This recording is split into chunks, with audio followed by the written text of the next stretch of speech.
Hello, welcome back to my book of the month haul for November.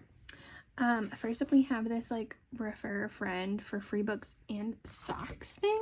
So basically, spread the book love, earn a free book for every friend who joins, plus for your first referral this month, also get a pair of our exclusive Bookmoji socks. So if you're interested, here's my QR code, but I'll also leave my link in the description down below. I think book of the month is so fun because you get sometimes early releases. It encourages me to pick something up. I personally buy too many and I'm really behind, but I think for 2024 I'm going to make it a goal that whatever books I get that month I have to read, and then I'll work my way backwards also, so then I don't buy as many. The bookmark this month says you want to keep going. And then I was debating because again I own a lot of books I have not read, and none of them immediately jumped out to me this month, and I wish that you could just pick any of the books and that be your book of the month.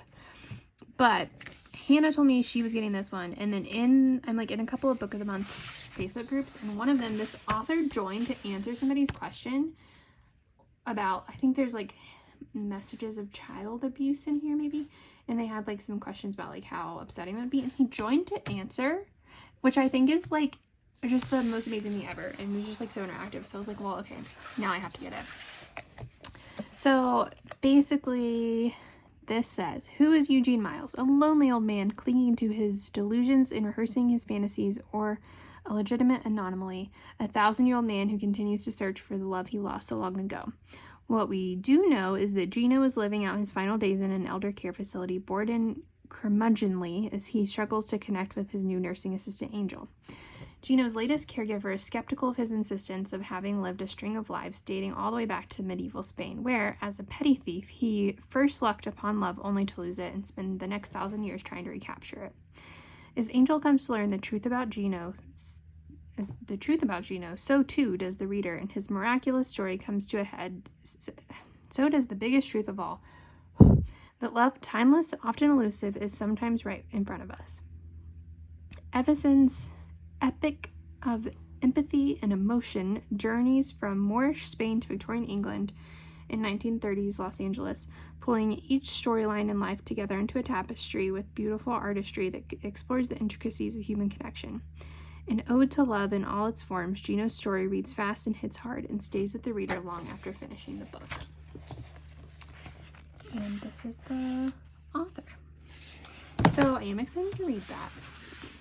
And then this is a little bit thicker than I expected.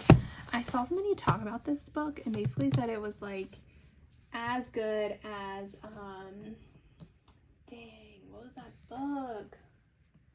The Four Winds by Kristen Hanna, which I loved and I still think about sometimes.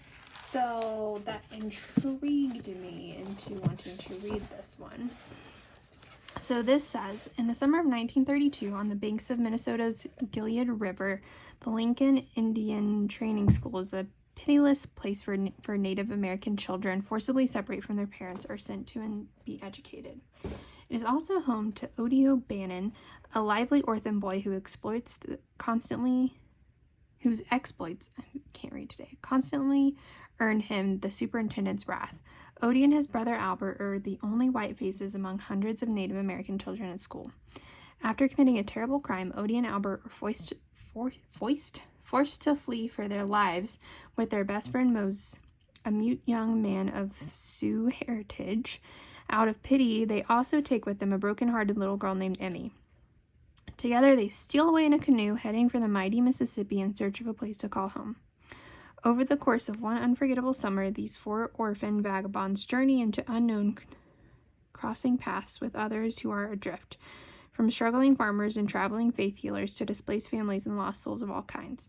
With the feel of a modern classic, this tender land is an enthralling, big-hearted epic that shows how magnificent American landscape connects us all, haunts our dreams, and makes us whole. So those are my 2 books for this month. I'm excited to read them. Hopefully I will get my act together and start reading. So really the thing is, I don't have a ton of time to read when I'm not at work lately. I don't actually have a ton of time at work either, but occasionally I do, and then I read a little bit on the Kindle app on my phone for like a couple minutes. So I really just need to make more time to read. But I'm excited for this month. Please use my code if you're interested in joining. I think you get a significant discount on your first book. And leave a comment down below letting me know what book you picked up this month. Thank you so much for watching. Please give this video a thumbs up, subscribe, and be good to yourself today.